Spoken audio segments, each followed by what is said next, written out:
Mario's Game Gallery is a game compilation released in 1995 for the MS-DOS, Windows, and Mac. It was developed by a team of 17 at Presage Software, which has dropped off the planet as a company.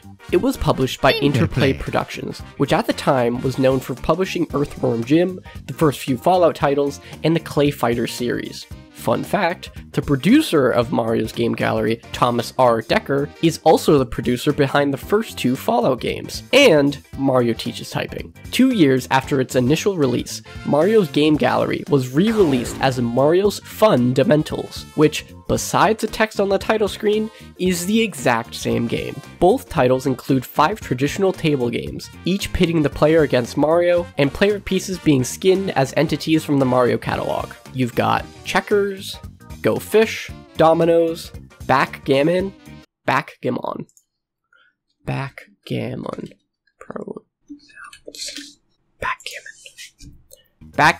and a copyright-free Yahtzee called Yacht. And you hear that?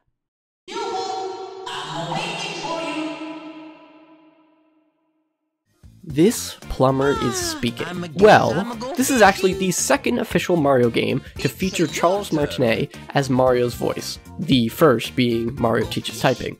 And in this case, because the game wasn't totally supervised by Nintendo, they didn't have to hold back like modern Nintendo does. He's got iconic lines like, "You next!" and "Mamma mia!" and also, "I'ma go fishing!" His dialogue is also pretty well animated, which, for the time, is pretty impressive. It's certainly better than the floating head of Mario Teaches Typing 2.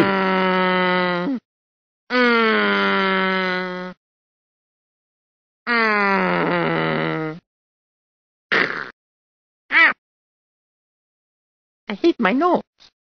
The collection as a whole was marketed as a way to teach fundamental learning skills by playing these games, but in my eyes, this is barely educational. It doesn't teach you how to play the games, and when you want to learn, you have to dig through the menu bar and find the Super Mario Bros. 3-esque help menu. Either way, let's see what Mario's cooked up for some board games.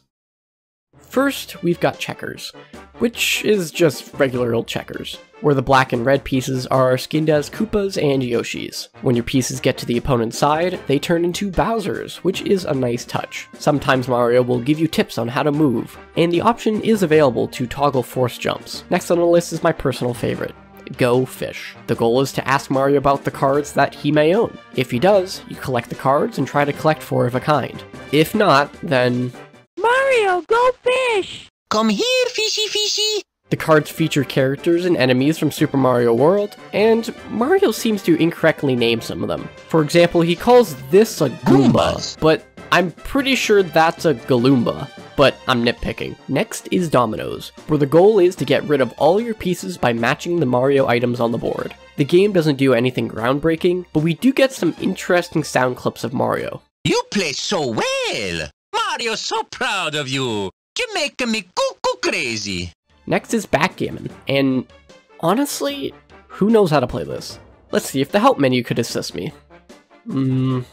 Oh, for a more detailed description of Backgammon, please refer to the manual. Ah, yes, I would refer to the manual if I had one.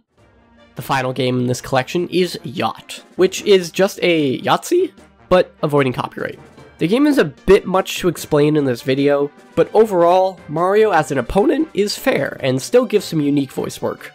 The collection of games was certainly unique, and even in the modern age, these public domain games never seemed to get as simple as this. When the game was released in 1995, publications called it fun for the whole family, great for young gamers, and an easy-to-install product for the new CD-ROM. Although, in an interview with the game's authors, David Wellesley and Gloria Barzak, they called Mario's Game Gallery one of a flood of ill-conceived Mario spin-offs, stating that it was a portion of games that nearly destroyed the reputation of the Mario franchise. Mind you, the Mario franchise was just over a decade old at the time, and Mario 64 was coming out just a year after this one. When you look back at Mario's Game Gallery, it was obviously a product of its time. A lot of established franchises tried their hands at educational games in the late 90s to 2000s. With the age of home computers taking off, this was a fairly simple way to target a generation and keep the brand in impressionable minds while marketing itself as an educational product so parents will be inclined to buy it. The game was never expected to blow up or even have any sequels, and knowing Nintendo, they will never acknowledge the fundamentals of Mario's game gallery, and it will forever stay as an occasional thought in our mind.